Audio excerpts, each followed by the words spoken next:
This is episode 95 of Outlander Cast with Mary and Blake.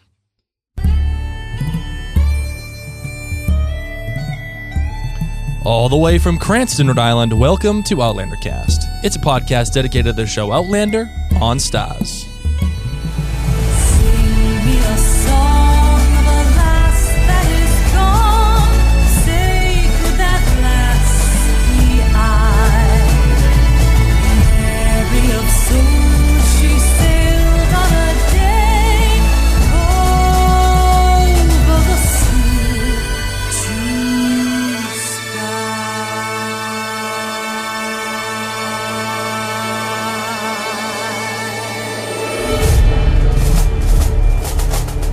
Well, hello everybody.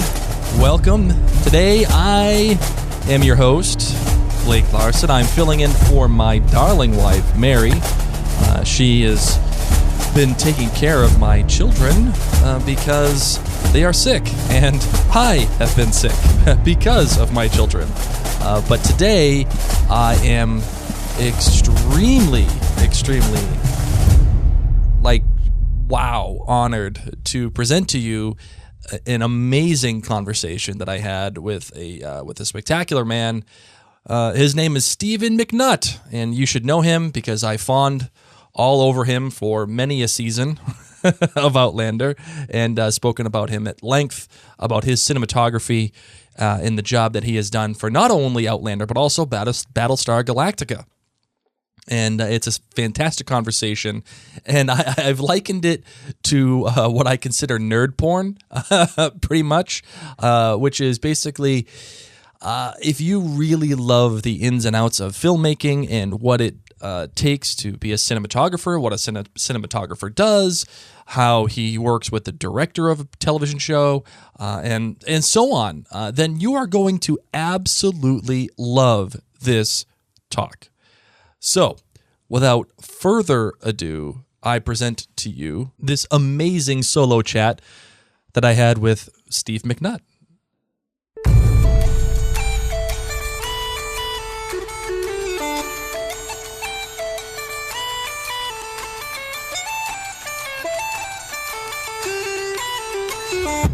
Joining us today is Stephen McNutt, a longtime cinematographer whose many credits include all of the Battlestar Galactica series, the TV shows and the TV movies, Caprica, Hellcats, Alcatraz, Person of Interest, Rewind, Helix, Backstrom. The list goes on and on. I could go on and on here, but we all know him as the cinematographer for our favorite show on television right now, Outlander. Stephen, thank you so much for joining us on Outlander Cast today. Sure. How did you hear about Outlander? Did Ron call you, or what was that process like? Well, I was working on another project, and when they started Outlander, and so I was unable to be involved. And I have a feeling he wasn't sure whether he could bring me across anyway at the time, because it was a European co-production and all of that. So I finished that project in Montreal, and then they just decided that they wanted to have me come along, and they wanted some stability in the process. The first season, they had a number of cameramen, a number of directors of photography, and so they felt that was a little too I don't know, what do you want to call it, diverse or chaotic or whatever it is, inconsistent or whatever, even though not the look, but just the vibe of everything. Mm-hmm. So they, Ron jumped at the chance to bring me across. He called me up and said, do you want to come? And I went, to be able to go to Scotland and has always been one of my dreams, and to be able to go there and do a show like that and get paid for it was pretty good. So I've been a major fan of yours since your days on BSG. And what's it like to be back with Ron after all your work together on that show? What's that relationship like? Is there a great shorthand between you two so you know what you're doing? Yeah, basically, well, he trusts me, and he tells me what do we have a few talks about few things, much less than what we talked about in Battlestar. But in the beginning, we were heavily involved in a lot of things there. And now it's a little bit more. I've done a lot of shows with Ron. I did Caprica, you know, I did a lot of things with him. And we did the version, and of course, I said Helix in Montreal. So we've been working together on and off for quite a long time. But this was a special one, and I was really glad that he was. We have a really great relationship. He's a great guy. Mm-hmm. So for those of us who don't know exactly what you do, and there are a lot of us out there who don't necessarily understand the title, what does a director of photography do, and what's the difference between a DP and just a regular director? Well, director is the person who's in charge of the entire project. He or she read the scripts, they see the scenes, they see how they play. They see this place, the area that we choose, the areas that we're going to shoot in. They decide on how things are going to be blocked, usually how the characters are going to move, and design the shot. So a director will also have in their minds what the pacing is, the edit, and how it's going to play emotionally, because, you know, depending on the scene, you can make the emotion higher or lower depending on the pace that you deal with. The cinematographer, the director of photography, is the person who works closely with the director, and basically is involved with working with the director and picking locations, designing where we should be, at least directions for light, and mostly the lighting of the show, the look of the project.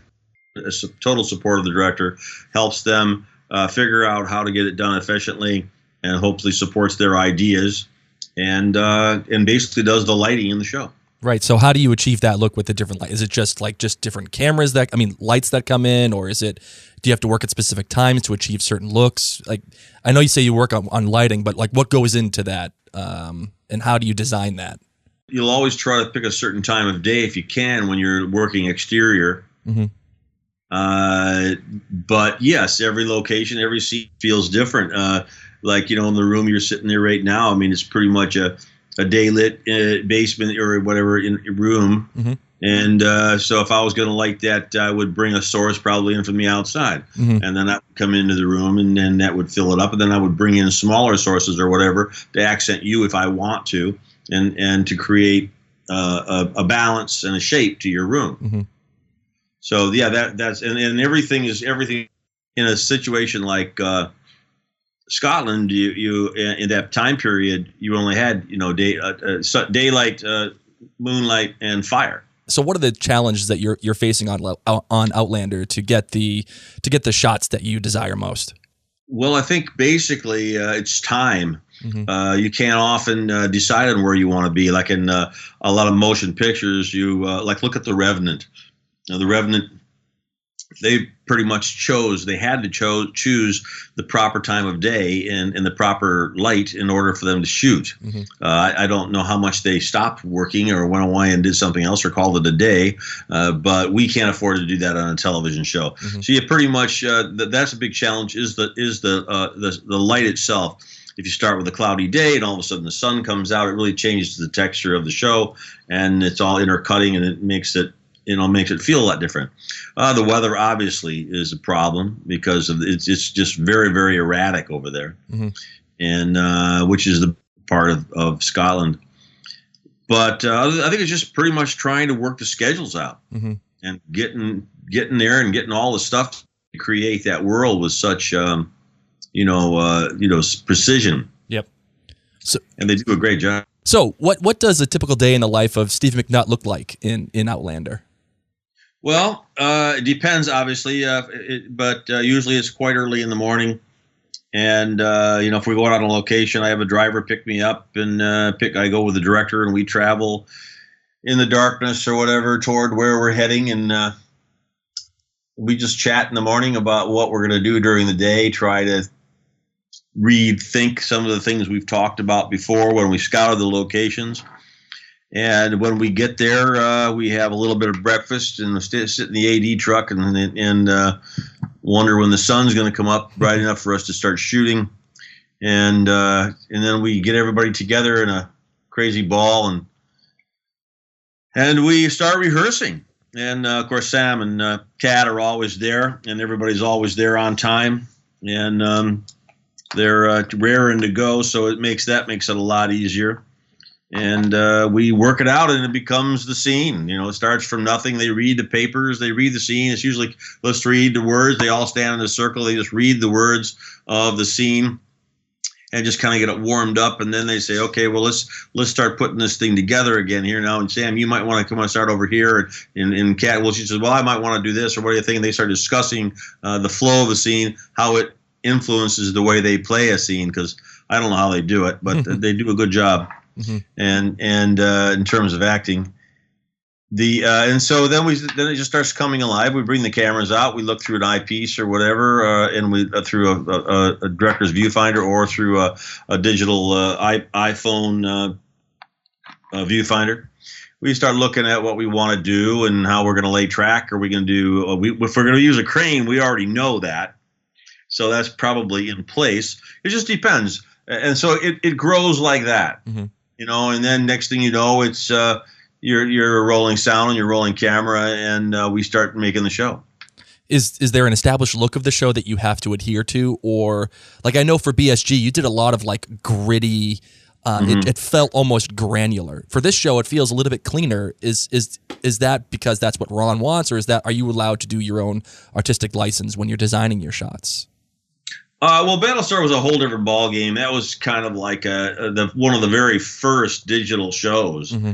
and pretty much no one really knew what to expect with it, and it was always at that point pretty ugly looking in a lot of ways. So one of the reasons why Ron didn't care, he wanted it to be gritty, he wanted it to be handheld, he wanted it to be really, really, the word I came up with, just snotty. That's what he wanted it to be. Mm-hmm. So I just jumped off the bridge with that and pushed the envelope on that camera to the point where you couldn't push it anymore without it falling apart. and that gave us the look of Battlestar. This show is it's got a look, yes. It was established in the first season, but I mean it is a look that it is. Look, it's not about dirtiness visually. It's about just atmosphere. Mm-hmm. And most cinematography, the difficult thing about being a cinematographer is to create an atmosphere that you really believe is real, and so you really feel like you're in that place. And that's difficult. That sometimes you have to use smoke to do that. Sometimes you use filters. Sometimes you just use in lighting, obviously. But there's a lot of ways to create that. But of course, there's the sets, the wardrobe, and everything comes into play there. If you don't have that together, if you don't have your art department and your costume department together, you're already halfway in the toilet. So you mentioned using filters. Is that literally like a filter, like an Instagram filter? Let's just say, like you put it on the camera and you shoot. Yeah, but there's a lot of filters. We've used filters in this business for years and years. Mm-hmm. We used to use like 85s, which were warm things. If you want to color correct for daylight to a tungsten film, you put an 85 filter on. You would change. You could put grad filters, all kinds of different filters, because those are the days you couldn't do anything. Mm-hmm. Now it's pretty much diffusion and ND filters that we use. So we have, because the digital media is quite sharp, and in a lot of ways, it doesn't have a real round feeling. Film had a rounder feeling, mm-hmm. And there's a number of different kinds of filtration. I've designed my own filtration. We use a glimmer glass mostly on the show, and every once in a while I'd use my own combination filters depending on how I felt. Mm-hmm. But the look of the film, the look of the show, is pretty much what it is, and we adhere to the blue tones from the exterior, the cyan blues coming in the windows, and the warm fires and all that. And then they pretty much, I think Ron pretty much wanted to get into more of a desaturated look when we got to the 40s, mm-hmm. or 50s or 60s for that matter, and. Which I'm a big fan of anyway. I like hand painted black and white, mm-hmm. and so that worked pretty well for me in the stuff in the 40s that we were shooting in season 2. That's actually a great segue into my next question, which is, we talked with Anna Forster about a year and a half ago or so, and she's the longtime DP for Roland Emmerich, and she directed a number of episodes for Outlander. But she said something that was really cool. She said that she mentioned that one of her favorite shots is both Frank and Claire running up to the stones in that episode of Both Sides Now. And she loved it because the coloring was done in camera. And went from that drowned out to that beautiful, bright color. Could you shed a little light on what that means for the viewer and how it affects your work? I'm not sure. What does she say, that it's done in camera? Yeah, she said that all the effects and the coloring was done in camera. Well, I don't know how she did that. On Battlestar, all the coloring was done in the camera. Okay. Everything in Battlestar was done by me on the day, at the moment. And you couldn't really change it. But that was because we had a different kind of a system, and we didn't have the log or raw or however you're shooting at the time. Whereas everything that you photograph in today's digital world is pretty much captured in a raw, unaffected way. So if you're it's very, very difficult to capture something in camera. Because everything you're shooting, no matter what you do, is a manipulation on top of it. It's a layer. So if I have, we work with a thing called Live Grade, which is a color correction software on the set, which allows us to emulate the look that we're looking for in post-production, so that when we get to post-production, they will have a reference point of what we want it to look like. I have no idea what they did, and I don't know why they would do it that way. And I don't remember the scene. I remember that was the very first time they ran up there, right? The very first time when they were looking at the fairies dancing around. No, the first time was I'm sorry. This was like at the almost halfway point of the season 1A finale, where she's running up to the stones and she's in the 1700s. Frank is about to leave Scotland and he's running up to the stones to see if she's there or find anything of her. And they both kind of hear each other but don't. And then she gets captured by the British. Right. So okay. Yeah. Yeah. I mean, I have no idea what she's talking about there. I'd have to really look at that sequence again, because I just don't. The way things are photographed nowadays, it's pretty difficult to make changes that are burnt in, because they're not burnt in. Yep. So you've mentioned it might be exposure. You could do exposure in the camera. Okay, maybe that was it. Maybe that was it, because it went from this beautiful bright you can color. do that in camera. Yeah, maybe that was it. I from what I gather, it feels like Outlander is shot digitally. Is that correct? Yeah. Oh yeah. Okay. So for a lot of people that don't know, can you talk about the debate? Well, it's really not much of a debate anymore, but can you talk about the back and forth between digital and film shooting, and what do you prefer working with? Well, I don't really think there's a debate anymore. I think that the digital medium is a very viable medium. I love film. Everybody, is great, but and there's great things about it. If you have the ability, like Christopher Nolan, to go out with the 70 millimeter camera and you go out and shoot this stuff and spend $5 million on a color correction DI and all of those kind of things, film would be great. But we found a medium that is actually suited to the speed at which we have to work, because in this medium, we're able to pretty much see very close to what it is we want to get while we're sitting on the set, looking through a monitor that's been processed through a color correction software program, and that we can actually see pretty much where what we want it to be. And in film, that's where it was tough, because you use your meters, where now we use waveforms, and lots of times right now you use your eye, which they did in film as well, but still in film you had to use your meters, you had to judge the shadows, you had to judge all of these things that it took years of learning to be able to actually know what your dailies are going to look like the next day. And I defy anybody to not be surprised the next day. But that looked pretty good. Huh? I had a little bit too much light over there. I thought that was right, but damn, too bad. And of course there's a few power windows back then. But in this medium, that's why cinematography is so much better now in a lot of ways, in television in particular, is because the learning curve is so short. Mm-hmm. There's, if you have a talent and have a good eye, you can develop that eye in a very short period of time. Mm-hmm.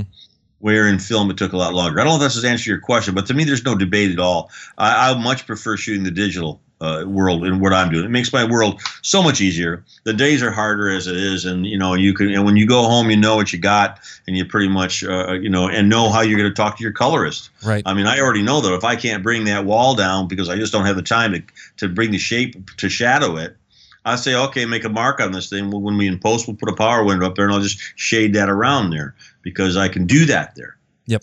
And so it's an incredible medium. That's what I've been just doing. By the time you call me, I'm downloading some stuff for Outlander for my reel, which I haven't got it on my demo reel, and I'm just doing that now. And so I'm running it through the Resolve system, and I'm just shaping things up, and see how it works. It's a great tool. I'm always fascinated by the conversation between film and digital, and it's great to know that Outlander is shot on digital.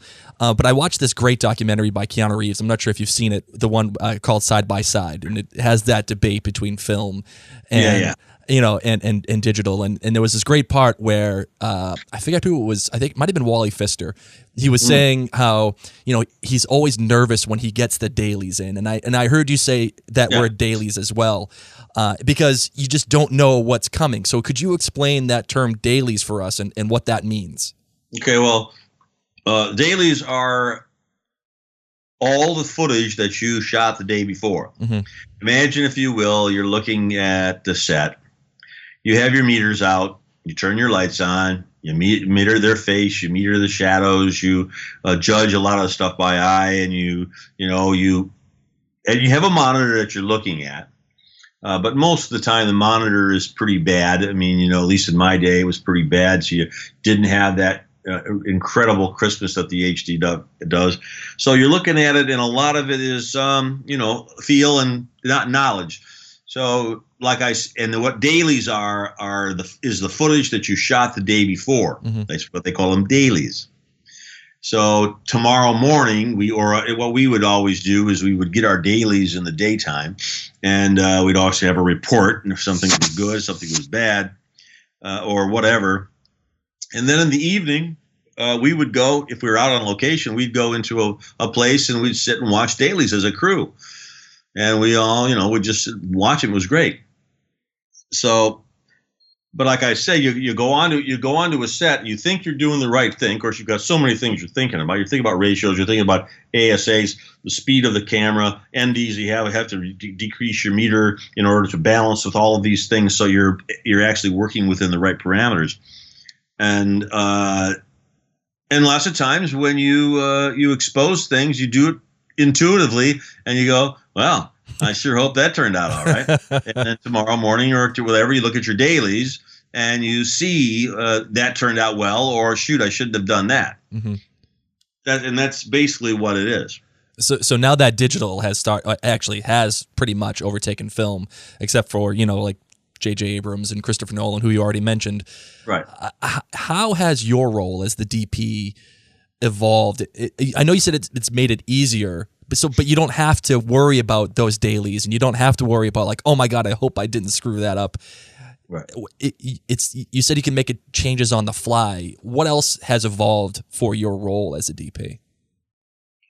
Well, there's a lot of things. I think the discipline has been shifted in a bad way. I think that because we see what we do, and because everybody has an opinion, sometimes that can become a problem. But most of the time, I don't have that problem. But every once in a while, somebody will in the upper echelon will start making a point of, well, wait a minute, look at that thing. What's that all about? And so sometimes that is a problem. The set discipline sometimes becomes a little bit more chaotic than you want it to be, because they don't rehearse sometimes in the same way. The rules in film was that you rehearse it, you light it, you rehearse it again, you make adjustments to the light, and then you shoot it. Now we rehearse it, we light it, and we shoot it. And they skip that secondary tweak because nothing ever stays the same. An actor will be in one place and then they'll be shifted over here. So you go, well, wait a minute. If you want her to look good, I'm going to have to get over here. Or do you want me, or whatever? You have to maybe make an adjustment. And sometimes they skip that. And so that becomes a little bit of an issue because it becomes crazy sometimes. Crazy on the set. But other than that, the job's pretty much the same. It's only easier in the sense that you don't have to climb inside a car upside down to get a meter reading on someone's face. And you can actually look at your waveform monitor and come from the comfortable position of behind the monitor and say, hey, that's good. Yep. Or take that down 10 points. Yep. You know, so that's basically it's better.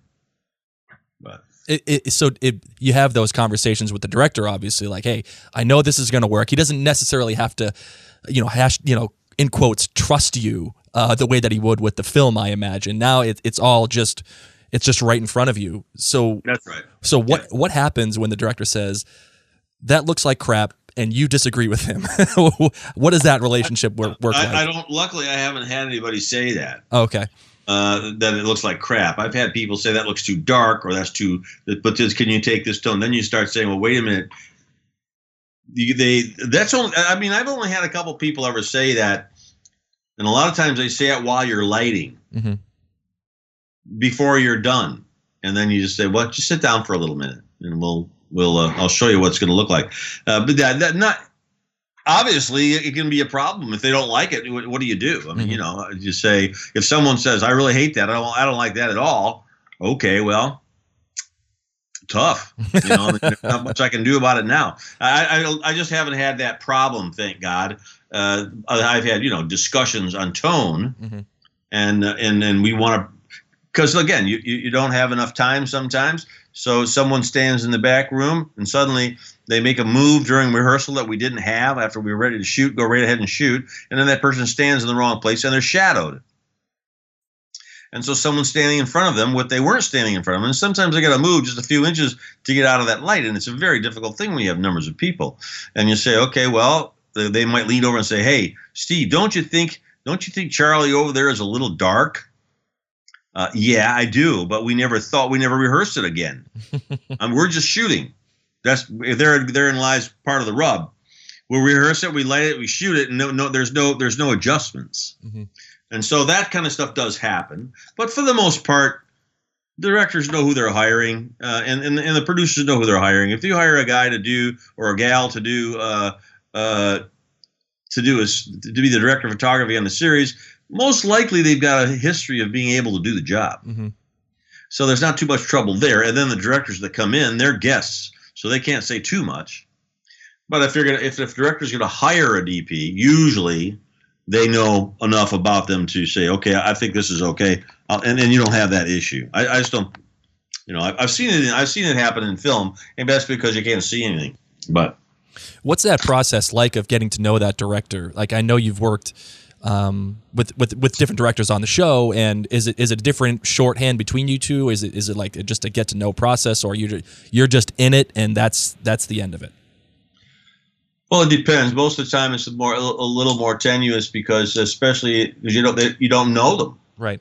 And when they're new to you and you're new to them, they don't. Well, most directors, in my opinion, tend to be a little distrustful. And so, especially when you're on a show that they're just a guest on.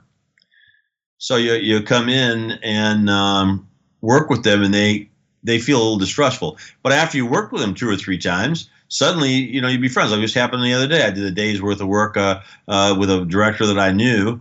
I just did some for a little 1 day's worth of work for on a show called A Good Doctor, and just in 1 day. And I was a director that I knew from a show called Dirk Gently, what I just finished, and so suddenly here I am on a show that I don't know anything about with a director that he doesn't know anything about it.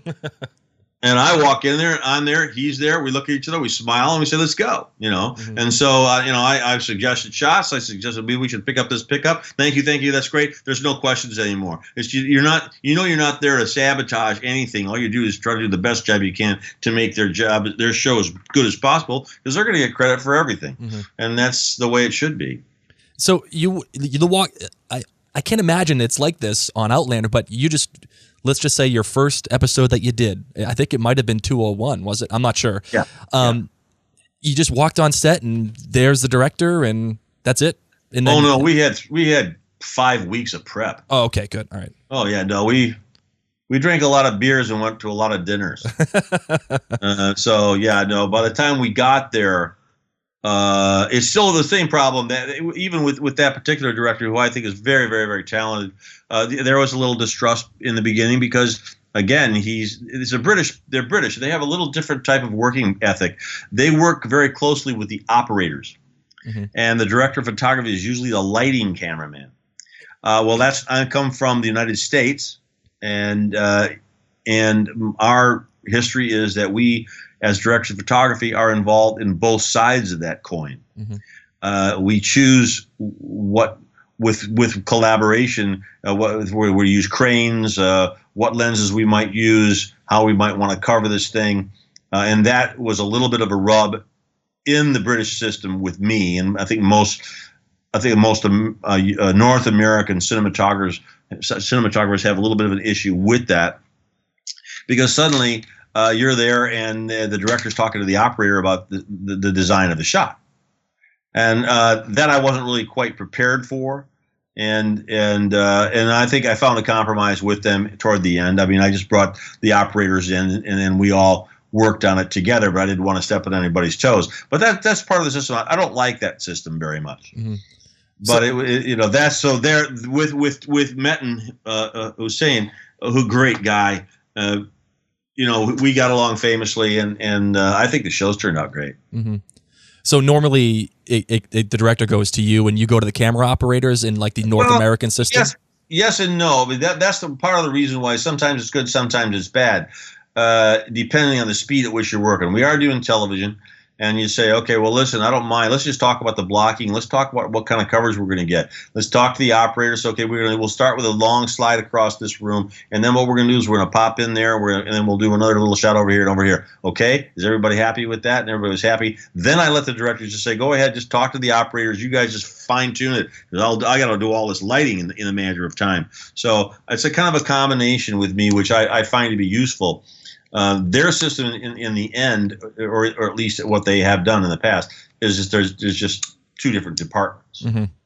So but other than that, it worked out great, and it just worked out great anyway. I had a great time, and I'm just looking at 201 right now, in the whole when Frank comes and finds her in the hospital room, then they go back to Scotland and get off on that weird plane in New York. All that stuff, So yeah, I'm in the middle of that right now. So to get that, like you just brought up that one look, and there it goes to the hospital. It's very desaturated, and then obviously you compare that to Scotland, and then it's super vibrant, wicked bright. Is right. Is that filter work, or is that post production, like digitally enhancing things? Well, I think it's probably a combination of both, depending on where you're at the time. I mean, we shot it.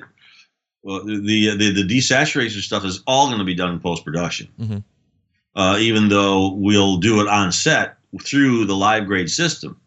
So while we're shooting it, we're designing pretty much the look of it.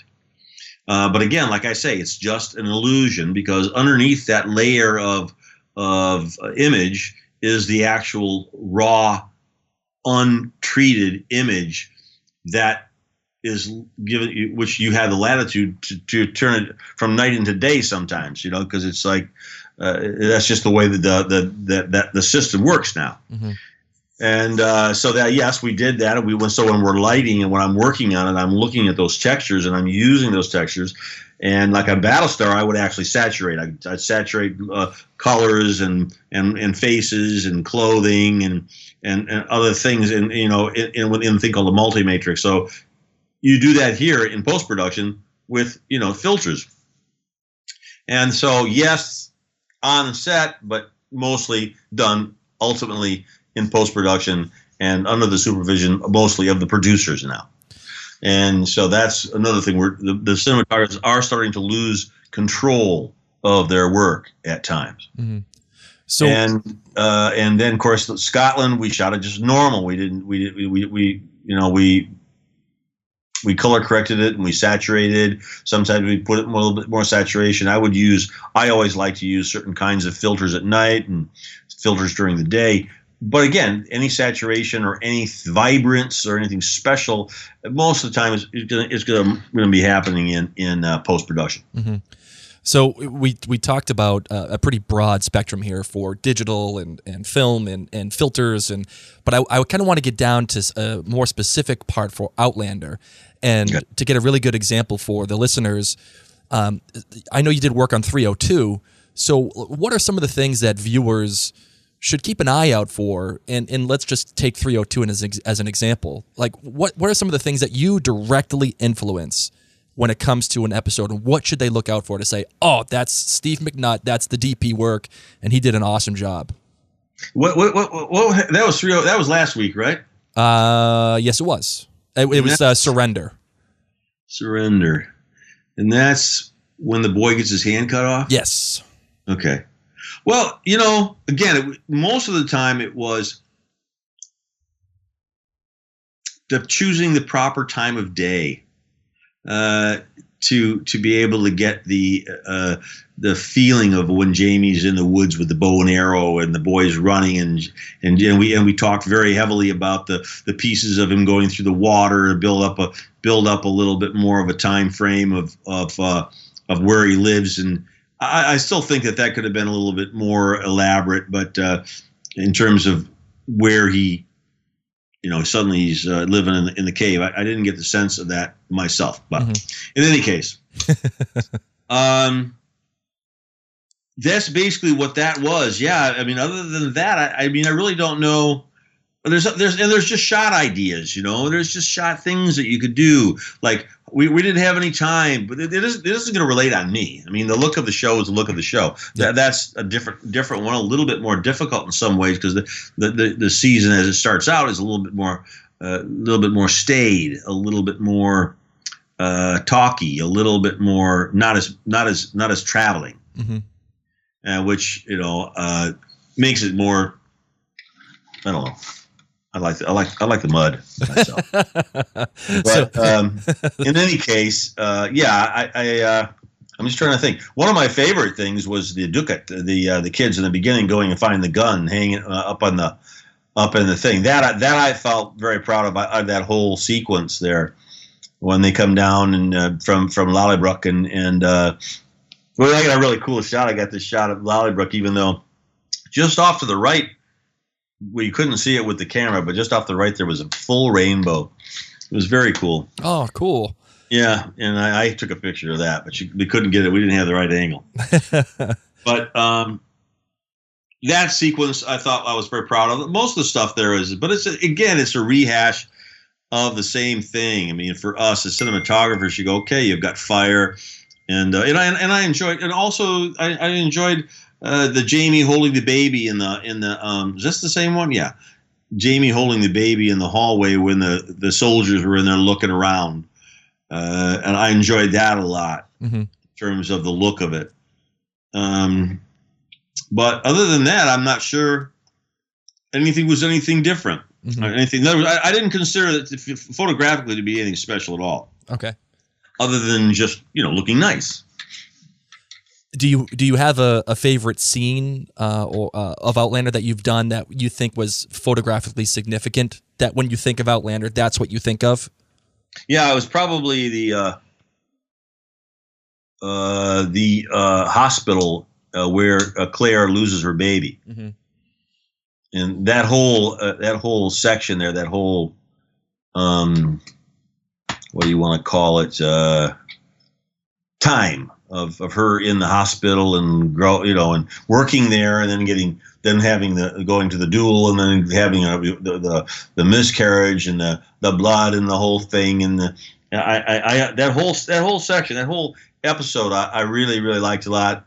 And then when she comes home, all that stuff in the dark with the, walking around and talking to what's his name, Fergus, and then finding out that, that whole section I just thought was really stylized and really brought out the emotion of the show. In my opinion, that was probably, and then of course the whole, what episode was that? Well, that wasn't 201, but that was the Faith episode. I think that was 206. Yeah, Faith. That was Faith. Yep. Yeah, that was a good one. I liked that one a lot, and I also liked 201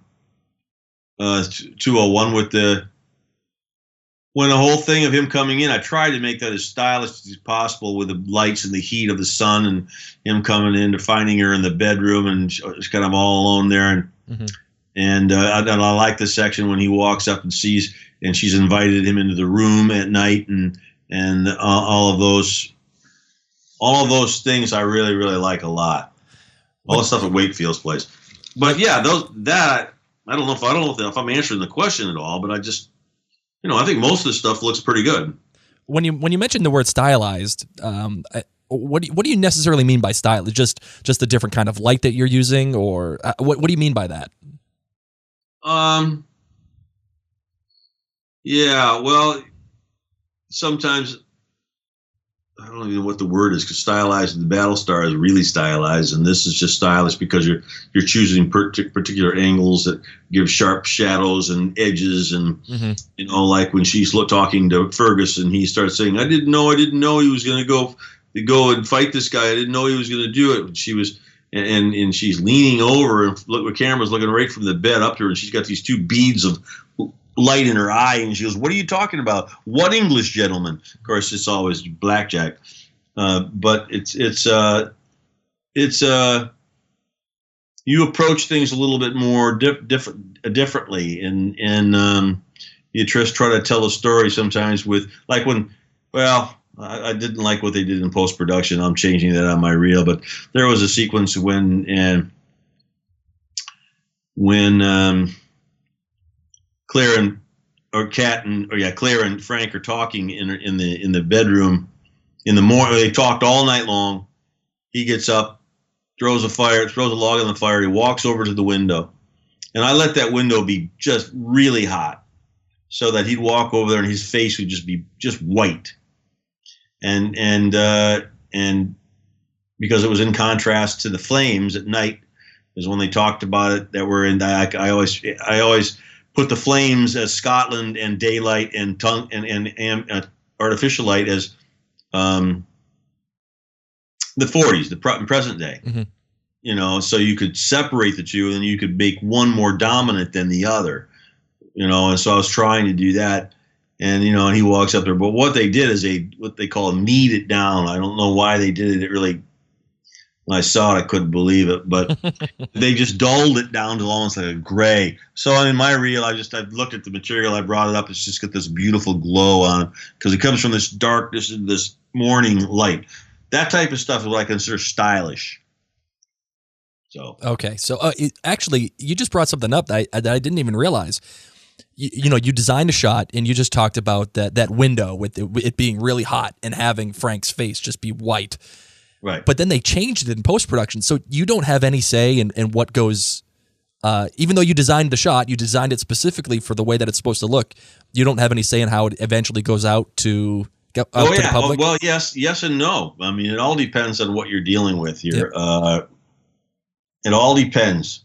And I don't know if I really want to get into all that right now, but it all depends on the subjects and the people who are looking at it and the people who are making decisions when you're not with them. Even though you tell them not to do something, they will have a discussion sometimes on their own and make a decision that they should do it because the producers want something or whatever. And that happens sometimes. Gotcha. Or it's just the taste that someone of a colorist who simply can't do that. He doesn't know, or he or she doesn't know what to leave it to. You don't take it down to middle gray, and that's why I say stay away from middle gray, throw away the dulling spray, and basically sometimes people are a little bit afraid to let it pop and let it be something that you go, God, That's pretty bright. but it's perfect. Anyway, yeah, that kind of happened there.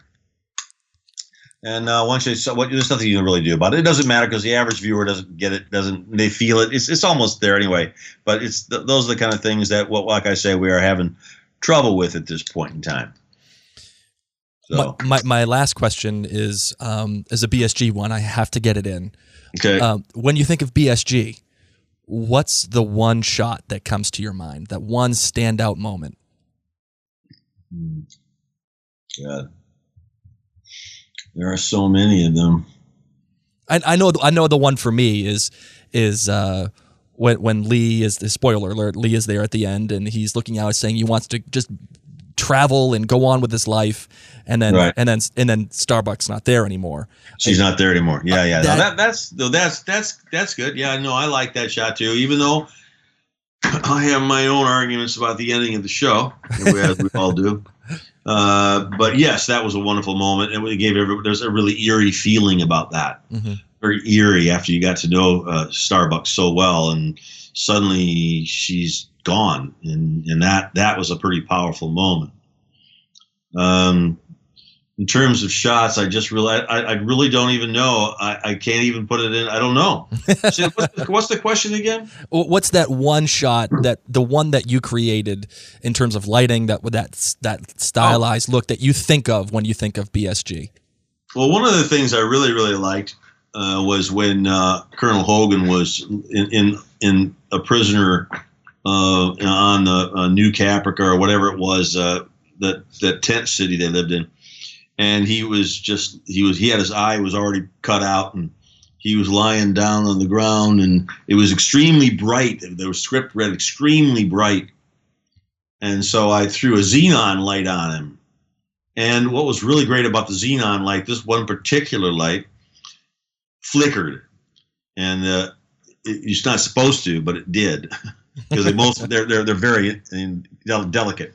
And so he's lying down there, and I shot it, and I really pretty much skip bleached it and took the high contrast out, put the high contrast in, and took the color out, and it's just him lying down there just as on the ground. That's one of my favorite ones. I like a lot of stuff in the Vipers. I don't know. They're all good. I don't really know what. I have to really sit and think about that. I like the stuff in the prisoner thing. When they had in the prisoner's ship. But I don't know. Mm-hmm. Well, Steve, I could sit and talk to you for hours about all of this. I really could. I'm just a cinematography nerd, but I'm going to have to cut it short. I don't want to waste any more of your time. It's super exciting to talk to you again and just nerd out about this stuff. Thank you so much for joining us, and hopefully we can talk again soon. Thanks, Blake. Steve McNutt, everybody. Wow, what an amazing conversation. Straight nerd porn. Really, though, just an amazing conversation, and one that really I find fascinating is this debate and conversation. Well, I mean, really not a debate anymore. We kind of settled that in this interview. But just this conversation between digital filmmaking and regular filmmaking using actual film, what both the pros and cons are and why certain people choose certain things. And it's fascinating how it has evolved and how some people have stuck with it. And why some people are just saying, no, we're abandoning film altogether. We're just going to go straight digital. And apparently, obviously, Steve is one of those guys that just really loves the digital platform. And then also getting into the conversations of what he has to do and what he had to do. And in that through line, the communication through line, the struggles that he kind of finds between the European and American models of cinematography. Just amazing stuff. Again, hours and hours and hours. I could just go on and on and on. But I will spare you my nerdiness and just focus on how great Steve McNutt is. And it was an absolute honor and pleasure to speak with him. I told Steve straight to his face that I've been a major fan of his since his days on Battlestar Galactica, which is a show that you need to watch if you have not yet watched, especially if you consider yourself an Outlander fan. you should watch it because, again, as we talked about in the interview, it was run by Ron Moore, who is the showrunner for Outlander. And if you want to get to know Ron's writing more, and Tony Graffia as well, and also we have Bear McCreary, who was the composer for Battlestar Galactica, who, too, is the composer for Outlander. So essentially, Ron has recreated his little staff to create Outlander. So please do go watch Battlestar Galactica. It is phenomenal. Probably in my top 5 favorite television shows of all time. Just spectacular. So at any rate, I will come to a close on this amazing interview and this show. And God, I really don't want it to end. I could just keep going. I could keep going, but I won't. So why not just close it out while I'm ahead?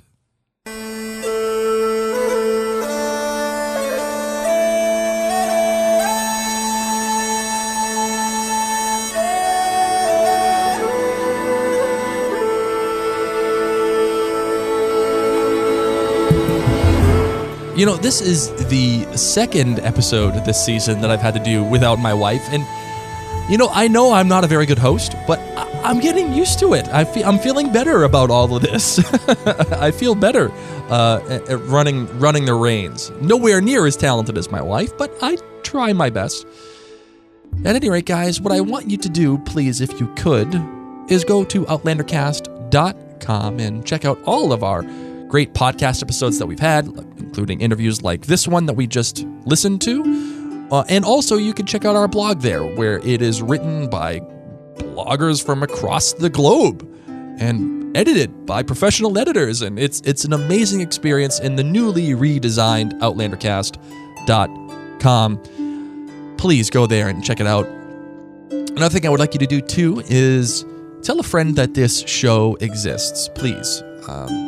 Everybody gets recommendations all the time. And, every podcaster on this planet will tell you, review me on iTunes and it helps grow the community. And yes, that it's true. It does help.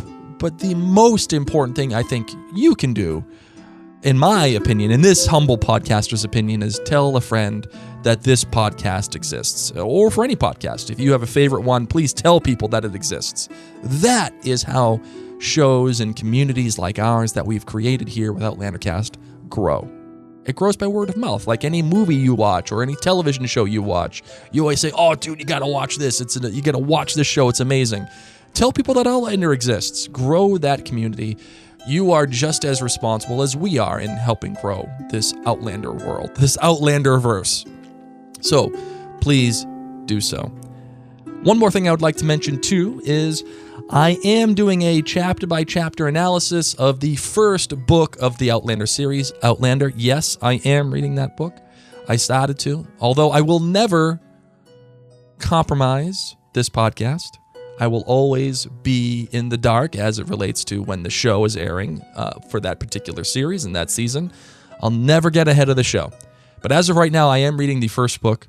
And if you'd like to hear my chapter-by-chapter analysis, you can do so by going to patreon.com/OutlanderCast and becoming a patron of Outlander Cast for as little as $2 a month or a cup of coffee a month. And you'd be able to hear my chapter-by-chapter analysis. So that is it, ladies and gentlemen. Thank you so much yet again for listening to this fantastic nerd porn interview. Oh, God, I loved it. Oh, God, I love this one. This might be my favorite interview that I've done. Fantastic. So, all right, ladies and gentlemen, thank you so much. We'll chat soon.